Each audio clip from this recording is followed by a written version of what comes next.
ధనుసు రాశి వారికి ఈ మాసంలో జరిగే ప్రతికూలతలు, అనుకూలతలు, వారు ఏ రకమైన పరిహారాలు చేయాలి, వారికి ఏ దైవ దర్శనం లాభిస్తుంది, ఏ దైవాన్ని పూజించడం వల్ల వారికి గ్రహాలు అనుకూలంగా ఉంటాయి అనేది ఈ నవంబర్ నెలలో వారికి చెప్పడం జరుగుతుంది.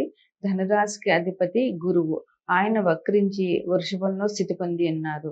అందువల్ల ధనుసు రాశి వారికి చాలా బాగానే ఉంటుంది. ధనం బాగానే దొరుకుతుంది. వాళ్ళకి ఎప్పటి నుంచో రాకుండా మొండి బాకీలు ఉన్నవి, ఆ బాకీలన్నీ కూడా ఈ మాసంలో వసూలయ్యే అవకాశం వారికి చాలా ఉంది. ఈ రాశి వారికి స్పెక్యులేషన్ వ్యాపారం బాగానే అనుకూలిస్తుంది. అయితే స్పెక్యులేషన్ వ్యాపారం ప్రారంభించేటప్పుడు వారికి ఏ రకమైనటువంటి మార్కెట్‌ని చూసుకొని, మార్కెట్‌లో ఏ రకమైన వస్తువుని తీసుకుంటే స్పెక్యులేషన్ చేస్తే లాభిస్తుంది అనేది వారు ఆలోచించవలసిన అవసరం, వ్యాపారం ప్రారంభించే ముందు ఆలోచించవలసిన అవసరం ఎంతైనా ఉంది. అట్లాగే ఉద్యోగస్తులకి ఈ రాశిలో బానే ఉంది. ఈ రాశి వారికి ఎటువంటి ప్రతికూల పరిస్థితులు లేవు. వారికి ఉద్యోగస్తులకి మంచి అవకాశంగా, మంచి టైం అనే చెప్పవచ్చు. వారికి అధికారుల అండదండలుంటాయి. అలాగే ఉద్యోగంలో వారు ఆశించిన మార్పులు, వారు ఆశించిన ప్రమోషన్‌లు, వారు ఆశించినటువంటి సాలరీస్ వారికి దొరుకుతాయి. విద్యార్థులకి 4వ అధిపతి గురువు. అందువల్ల వీరికి విద్యార్థులకి షష్ఠిలో గురువున్నాడు కనుక వారి పోటీ పరీక్షలకి ప్రయత్నిస్తున్న వాళ్ళకి మంచి అవకాశం ఉంటుంది. గురు అనుగ్రహం వల్ల పోటీ పరీక్షల్లో ఉత్తీర్ణత అనేది వీరికి లభిస్తుంది. గురువు విద్యలకి కారకుడు కనుక ఈ రాశి వారు పోటీ పరీక్షల్లో శ్రద్ధగా చదివి అభివృద్ధిలోకి వచ్చి ఉత్తీర్ణత సాధించే అవకాశం ఈ రాశి వారికి ఈ మాసంలో బాగా కనిపిస్తుంది. ఎప్పుడైనా అప్పులు చేసి ఉన్నట్లయితే అవి తీర్చడము, అవి ఈ మాసంలో వీళ్ళకి జరిగే అవకాశం ఉంది. అందువల్ల వారు అప్పులు తీర్చుకుని రుణ బాధ నుండి విముక్తి పొందగల అవకాశం ఈ మాసంలో వీరికి దొరుకుతుంది. పెళ్లి కాని వారికి ఈ మాసంలో పెళ్లి కుదిరే అవకాశం అనుకూలంగా ఉంది. అందువల్ల గురుగ్రహ అనుగ్రహం వల్ల ఈ రాశి వారు వివాహ ప్రయత్నాలు మొదలుపెట్టి వివాహానికి సంబంధించిన సమస్యలన్నీ తొలగించుకోగలిగ అవకాశం ఈ మాసంలో వీరికి లభిస్తుంది. వృత్తి వ్యాపారస్తులకి మంచి అవకాశం. వీరు గణపతిని పూజించడం వల్ల వృత్తి వ్యాపారాల్లో అభివృద్ధిని పొందగలుగుతారు. వీరు తగిన జాగ్రత్తలు తీసుకుని పరిహారాలు చేసి వృత్తి వ్యాపారాలు చేయడం వల్ల ఈ రాశి వారికి మంచి జరుగుతుంది.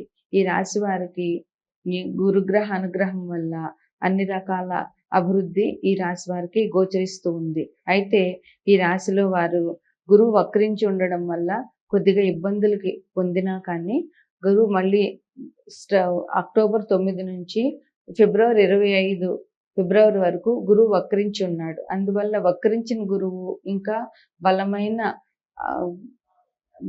ఫలితాలని ఇవ్వగలుగుతారు. అందువల్ల ఈ రాశి వారు తగిన నిర్ణయాలు తీసుకుని జాగ్రత్తగా దైవారాధన చేయడం వల్ల గురువు ప్రతికూలంగా మారకుండా అనుకూలంగా వీరికి వచ్చే అవకాశం ఈ రాశిలో వారికి ఉంది కనుక, వీరికి అధిపతి గురువే కనుక వీరు గురువుకు సంబంధించినటువంటి పరిహారాలు చేయడం వల్ల విష్ణారాధన, గురువు మంచి గ్రహం, గురువు ఎప్పుడు అందరికీ మంచి చేస్తాడు.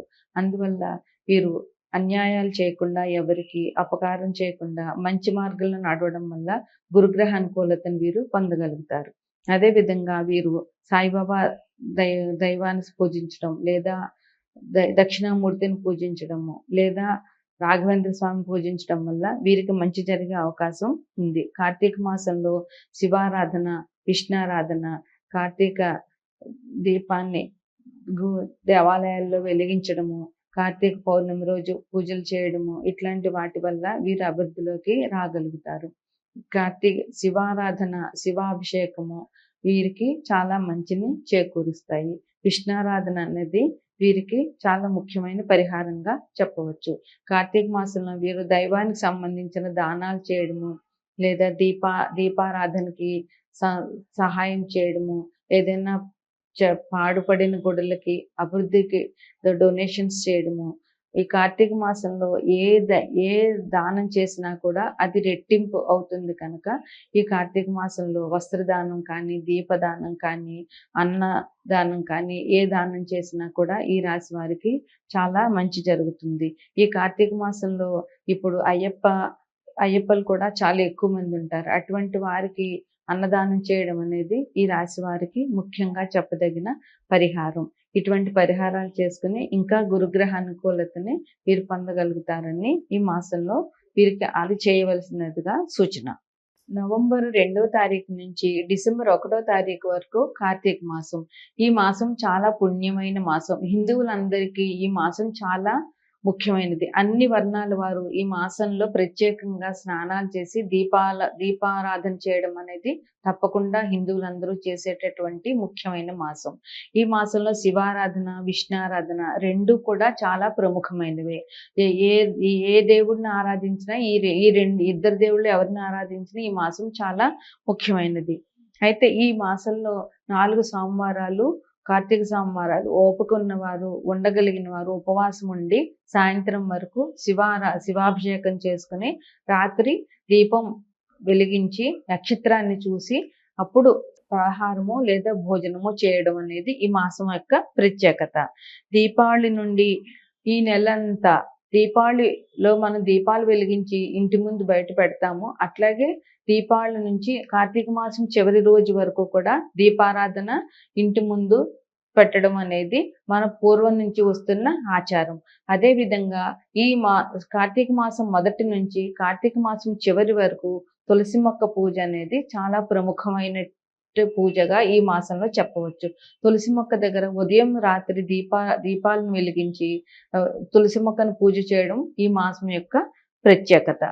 కార్తీక మాసంలో దీపదానం అనేది కూడా చాలా ముఖ్యమైన విషయం.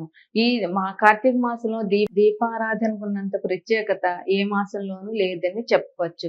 ఒకవేళ మనం ఏ కారణం చేతైనా ఈ సంవత్సరంలో ఏ ఒక్కరోజు దీపం పెట్టడం దేవుడి దగ్గర కుదరకపోయినా కార్తీక మాసంలో కార్తీక సోమవారం రోజు కానీ, కార్తీక పౌర్ణమి రోజు కానీ 365 ఒత్తులు నేతిలో తడిపి తులసమ్మ దగ్గర వెలిగించడము లేదా దేవాలయంలో వెలిగించడం అనేది చేయడం వల్ల 365 ఒత్తులు వెలిగించి నేతితో తడిపి 365 ఒత్తులు వెలిగించి ఇంట్లో వెలిగించిన, తులసమ్మ దగ్గర వెలిగించిన లేదా దేవాలయంలో వెలిగించినా కూడా వారు ఒక్కరోజు దీపారాధన చేయకపోయినా తప్పును కూడా ఈ 365 ఒత్తులు వెలిగించడం వల్ల ఆ నష్టాన్ని పూడించుకున్నట్టు నిత్యం దీపారాధన చేసినట్టుగా మన పురాణాల్లో చెప్పడం జరిగింది.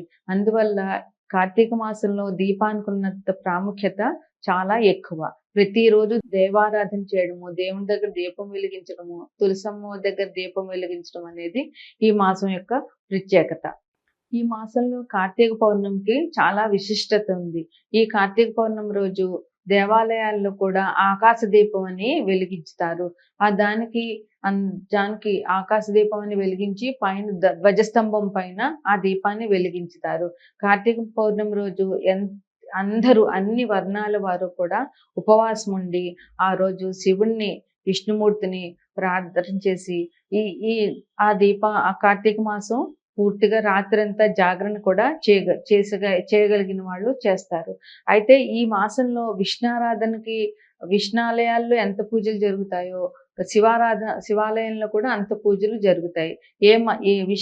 విష్ణారాధకులైనా శివారాధకులైనా కూడా ఈ మాసాన్ని ప్రత్యేకంగా పూజలు చేయడం అనేది కార్తీక మాసం అన్ని మాసాల్లోకి ఈ మాసంలో చాలా బాగా జరుగుతుంది. వీరు ప్రతిరోజు దీపాన్ని వెలిగించి దైవాన్ని ప్రార్థించడం అనేది ఈ మాసం యొక్క విశిష్టత. ఏ వర్ణమయ వారైనా సరే ఈ కార్తీక మాసంలో దీపాన్ని వెలిగించి పూజలు చేస్తారు. మా హిందువులు అన్నవారు అందరూ కూడా ఈ కార్తీక మాసాన్ని దైవారాధనలోనే గడుపుతారు.